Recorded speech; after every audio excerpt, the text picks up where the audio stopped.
মুক্তিযুদ্ধের প্রথম প্রতিরোধ গড়ে তুলেছিল তৎকালীন জয়দেবপুরের লোকজন।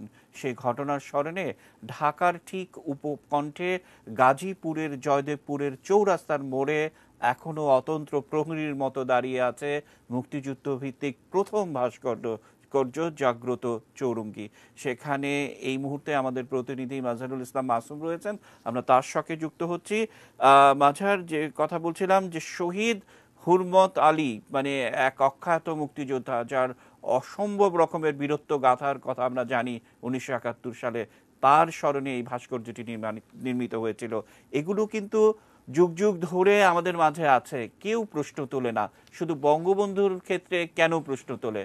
তারা স্বাধীনতা বিরোধী বলেই কি এই প্রশ্নগুলি তুলছে? মাঝহার, কি জানাবেন? প্রণব, আপনি যেমনটি বললেন যে স্বাধীনতা যুদ্ধের প্রথম স্মারক ভাস্কর্য গাজীপুরের জাগ্রত চৌরঙ্গি, আমার পেছনে আপনারা দেখতে পাচ্ছেন 1973 সালে জাতির জনক বঙ্গবন্ধুর নির্দেশে ভাস্কর আব্দুর রাজ্জাক এই ভাস্কর্যটি নির্মাণ করেছিলেন, যার উচ্চতা 100 ফুট মাটি থেকে। আপনারা দেখতে পাচ্ছেন যে তার এক হাতে তাজা গ্রেনেড এবং আরেক হাতে রাইফেল, অর্থাৎ প্রতিবাদের যে একটি প্রতিচ্ছবি সেটি এখানে তুলে ধরা হয়েছে। 1971 সালের 19 মার্চ অর্থাৎ স্বাধীনতা যুদ্ধের সূচনা লগ্নেই গাজীপুরের খবর এসেছিল যে এই ইস্ট বেঙ্গল রেজিমেন্টের সৈন্যদের, বাঙালি সৈন্যদের নিরস্ত্র করার জন্য পাকিস্তানের একটি সৈন্যদল ব্রিগেডিয়ার জাহাঙ্গীরের নেতৃত্বে জয়দেবপুরে আসছে।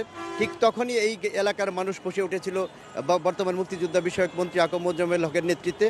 তার এই পাক হানাদারদের জয়দেবপুর রেল স্টেশনে ব্যারিকেড সৃষ্টি করা হয়েছিল এবং সেখানে পাক হানাদার বাহিনী সিদ্ধান্ত নিয়েছিল যে তারা ক্যান্টনমেন্টের উদ্দেশ্যে যাত্রা না করে আবার ঢাকার উদ্দেশ্যে ফিরে যাবে। এই ঠিক ফিরে যাওয়ার মুহূর্তেই জয়দেবপুর বাজারে তারা গুলি বর্ষণ করে সাধারণ মানুষের উপর। সেখানে শহীদ হয়েছিলেন দুজন, একজন নিয়ামত 7 বছর বয়সী শিশু এবং আরেকজন মনু খলিফা নামে আরেকজন ব্যক্তি। দ্বিতীয় দফায় এসে এই চান্দনা চৌরাস্তার মোড়ে এই পাক হানাদার বাহিনী যখন আবার ব্যারিকেডের কবলে পড়ে, সেখানে অসম সাহসী মুক্তিযোদ্ধা হুরমত আলী এক পাক সেনা বাহিনীর উপর ঝাঁপিয়ে পড়ে রাইফেল ছিনিয়ে নিয়ে যাওয়ার সময় তাকে পেছন থেকে গুলি করে হত্যা করা হয়। এবং তাদের স্মৃতির উদ্দেশ্যেই আজকের এই জাগ্রত চৌরঙ্গি বাংলাদেশের প্রথম ভাস্কর্য। একটা বিষয় আপনাকে জানাই যে প্রণব, একটা বিষয় আপনাকে জানাই যে সেই দিন জাতির জনক বঙ্গবন্ধুর কাছে যখন এই খবরটি পৌঁছে, তিনি তার গাড়িতে কালো পতাকা উত্তোলন করে স্লোগান তুলেছিলেন, জয়দেবপুরে পথ ধরো বাংলাদেশ স্বাধীন করো। সেই দিনই মূলত স্বাধীনতার চূড়ান্ত ঘোষণাটি এসেছিল এবং তার অনুপ্রেরণেই পরবর্তীতে এই মুক্তিযুদ্ধে অংশগ্রহণ করা হয়েছিল, এই দেশ স্বাধীন হয়েছে। আমি এখন একজন কথা বলবো যে এই যে বঙ্গবন্ধুর স্মারক ভাস্কর্য নির্মাণ নিয়ে যে বিরোধিতা করা হচ্ছে, এই বিরোধিতা নিয়ে যারা প্রতিবাদ করছেন, এখন যারা বিরোধিতাকারীদের প্রতিবাদ করছেন, এখানে আমার সাথে অতিথি রয়েছেন সুমন আহমেদ শান্তবাবু। আমি তার কাছ থেকে জানতে চাবো যে এরা কারা করছে এবং তাদের বিরুদ্ধে আপনারা কী ব্যবস্থা নিতে চাচ্ছেন। ধন্যবাদ।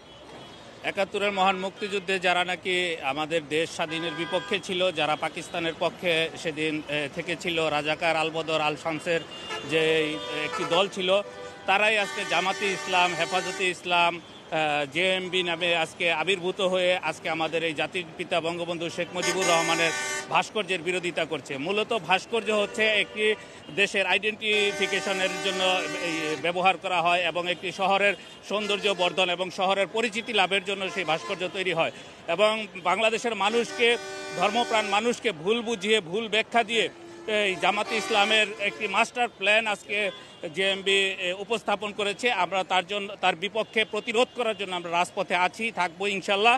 এবং যতক্ষণ পর্যন্ত এই মৌলবাদ, উগ্রবাদ, উস্কানিমূলক বক্তব্য বন্ধ না করবে, তাদেরকে যে কোনো জায়গায় পাওয়া হবে, তাদেরকে আমরা অবাঞ্ছিত ঘোষণা করেছি ইতিমধ্যে এবং তাদেরকে প্রতিহত করবো ইনশাল্লাহ আমরা। প্রণব, আপনি শুনলেন যে কোনো মূল্যের বিনিময়ে বঙ্গবন্ধুর ভাস্কর্য বাংলার মাটিতে হবেই।